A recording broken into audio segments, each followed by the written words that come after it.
السلام علیکم ورحمۃ اللہ وبرکاتہ۔ امید ہے کہ آپ تمام حضرات خیریت سے ہوں گے۔ اللہ تعالی ہم سب کو ایسے ہی خوش رکھے۔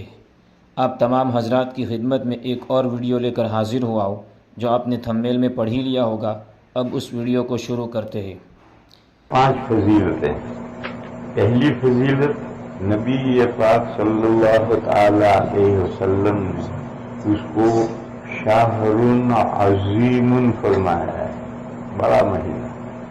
ہمارے اردو میں بھی بڑے دن اور بڑی راتوں کا تصور پایا جاتا ہے۔ یہ دن بڑا دن، یہ راتیں بڑی راتیں، تو یہ بڑا یہ یہاں سے لیا ہوا۔ حضور نے اس مہینے کو بڑا مہینہ فرمایا، یہ اس کی فضیلت اور اہمیت۔ دوسری فضیلت ہے کہ حضور نے اس مہینے کو مبارک فرمایا۔ زبان نبوت حضور پاک صلی اللہ تعالی علیہ وسلم اس مہینے کو مبارک فرما رہے ہیں، اور اس سے بڑی برکت کیا ہو سکتی ہے اس مہینے۔ تیسری فضیلت یہ ہے کہ اس مہینے میں شب قدر ہے، جو خیر من الف شہر، 1000 مہینوں سے بھی بہتر ہے۔ اور وہ کون سی رات ہے معلوم نہیں۔ رمضان کی راتوں میں سے ہر رات شب قدر ہو سکتی، بس پورے مہینے کو فضیلت حاصل ہو گئی شب قدر اس مہینے میں ہونے کی وجہ سے، اور ہر رات میں شب قدر ہونے کا احتمال، امکان، پاسبلٹی ہونے کی وجہ سے۔ تیسری فضیلت حضور نے بتلائی تھی، چوتھی فضیلت رمضان کو ضروری مشاغل کے لیے، تو بہرحال انسان دنیا میں ہے تو ضروری مشاغل اس کے ساتھ رہیں گے، کھانا پینا سونا، کام کرنا، کھائے گا پھر کام کرے گا بھی تو کھائے گا پھر۔ باقی رمضان کا کوئی وقت محمل نہیں چھوڑا اللہ۔ حضور نے فرمایا کہ جعل اللہ صیامہ فریضۃ وقیام لیلہ تطوعا۔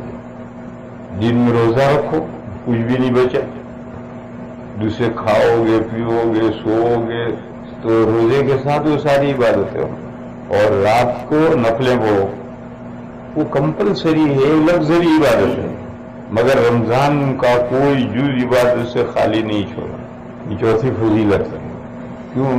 جو قیمتی چیز ہوتی ہے اس کو پورا وصول کرنے کی آدمی کوشش کرتا ہے۔ کچھ بھی ہاتھ سے نکل گیا تو نقصان ہو جائے گا۔ رمضان کا اگر کوئی جز ہاتھ سے نکل گیا تو ہمارا نقصان ہو جائے گا، اس لیے پورے ٹائم کو مشغول کیا، ایک فرض عبادت رکھی، ایک نفل عبادت۔ کل میں نے یہ بات بتائی تھی کہ ایک حدیث ہے جو اردو کتابوں میں لکھنے والے لکھتے، نبی پاک صلی اللہ تعالی علیہ وسلم نے فرمایا کہ اللہ نے رمضان کے روزوں کو فرض کیا، اور میں نے رمضان کی راتوں میں تراویح کو مسنون کیا۔ یہ روایت ابن عدی کی الکامل میں، ابن عدی کی الکامل میں سبھی ضعیف روات کا تذکرہ ہے، تو ہر راوی کے ضمن میں تذکرے کے بعد میں 1-2 حدیث نمونے کے طور پر وہ ذکر کرتا ہے کہ دیکھو یہ اس کی نکمی یہ روایت۔ تو یہ روایت ابن عدی میں آنے کا مطلب یہ ہے کہ کسی راوی کی نکمی روایت، یعنی ضعیف جدا، آخری درجے کی ضعیف روایت۔ مگر یہ جو بیہقی کی روایت ہے یہ تو قابل قبول ہے، اور اس میں حضور نے یہ فرمایا ہے کہ جعل اللہ صیامہ فریضۃ وقیام لیلہ تطوعا۔ حضور نے نہیں بنایا، اللہ نے بنایا۔ اللہ نے رمضان کے روزوں کو کمپلسری بنایا، اور رمضان کی راتوں کی نفلوں کو نفلیں بنایا، لگزری عبادت بنایا، تو اللہ نے بنایا۔ تو جب اللہ نے بنایا تو اللہ کے رسول نے بنایا۔ اللہ جو کچھ بناتے ہیں وہ تو اس دنیا میں اللہ رسول کے واسطے سے ہی آتا ہے۔ بس صحیح روایت یہ ہے، وَسَنَنْتُ قِيَامَهُ، میں نے رمضان کے راتوں میں نفلیں پڑھنے کو مسنون کیا۔ وہ تعبیر راوی کے ذوق کی وجہ سے بگڑ گئی ہے، صحیح تعبیر یہ ہے کہ اللہ نے رمضان کے روزوں کو فرض بنایا، وجعل قیام اللیل تطوعا، اللہ نے اس کی رات میں نفلیں پڑھنے کو تطوع بنایا. صحیح روایت یہ. پانچویں فضیلت یہ ہے کہ رمضان کے مہینے میں ثواب مضاعف ہو جاتا ہے.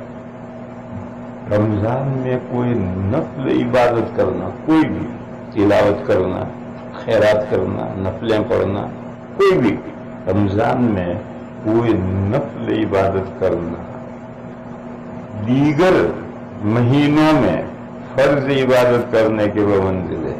من تقرب فیہ بخصلۃ من الخیر کان کمن ادى فریضۃ فیما سوا. فرض اور نفلوں میں 170 کا تناسب ہے.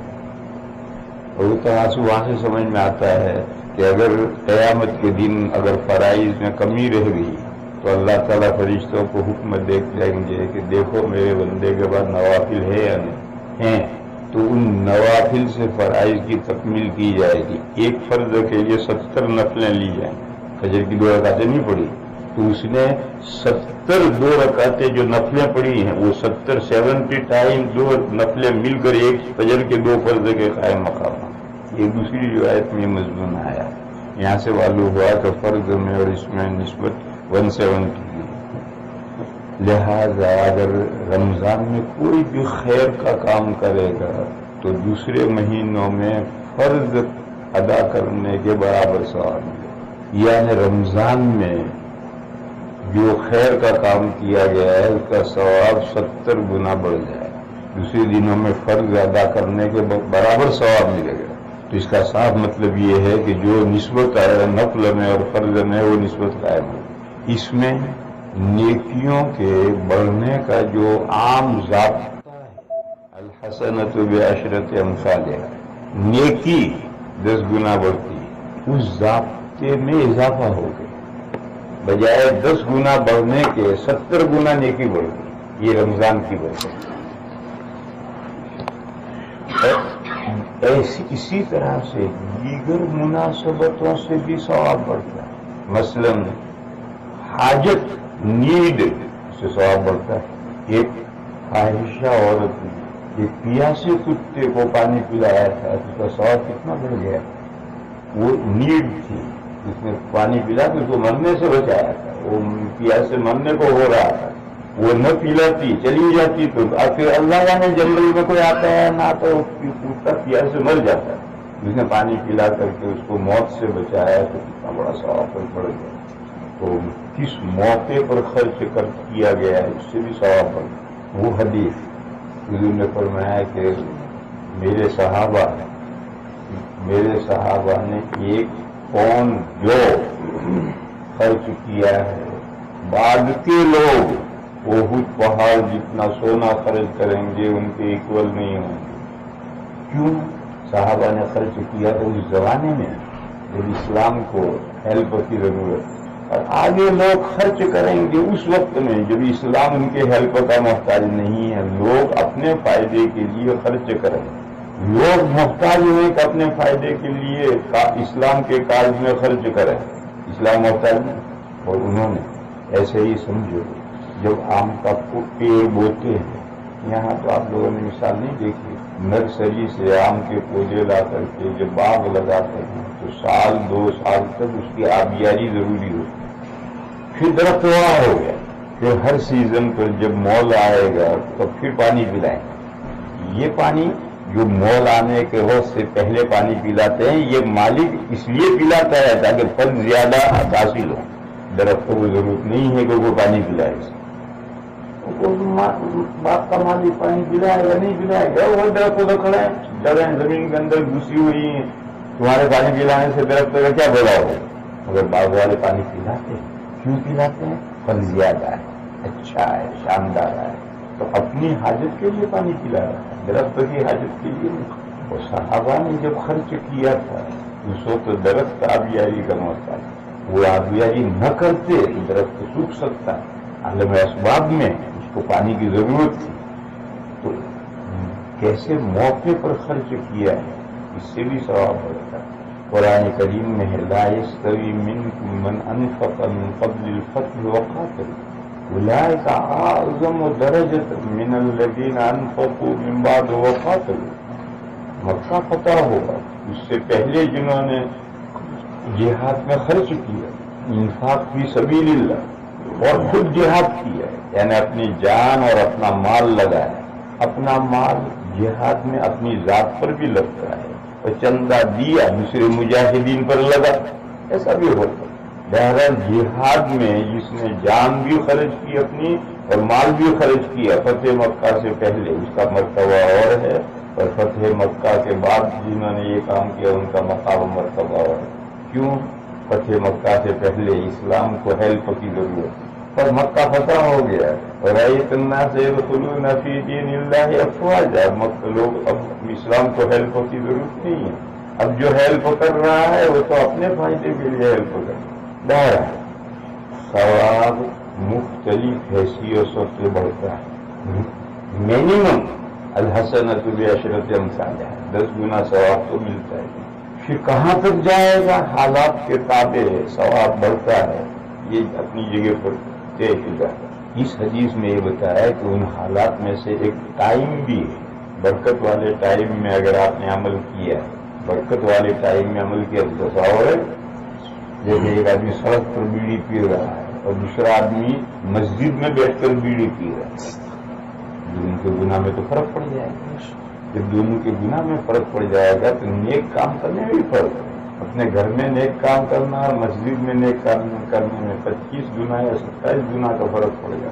حدیث شریف میں ہے کہ آپ گھر میں نماز پڑھیں، دوسرے شاپ میں نماز پڑھیں اور مسجد میں جا کر نماز پڑھیں تو مسجد کی پڑھی ہوئی نماز 27 گنا یا 25 گنا بڑھ جاتی ہے.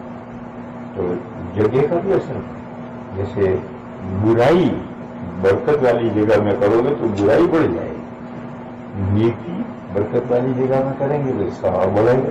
تو جیسے برکت والے جگہ میں ایسے برکت والے زمانے میں بھی نیکی کرنے سے، برائی کرنے سے اس کی سزا بڑھتی ہے، نیکی کرنے سے نیکی کا ثواب بڑھتا ہے. تو فرمایا ہے کہ جو شخص رمضان میں نفل عبادت کرے گا، کوئی بھی نفل خیر کا کام، نفل خیر کا کام کرے گا، دوسرے دن میں گویا فرض ادا کیا.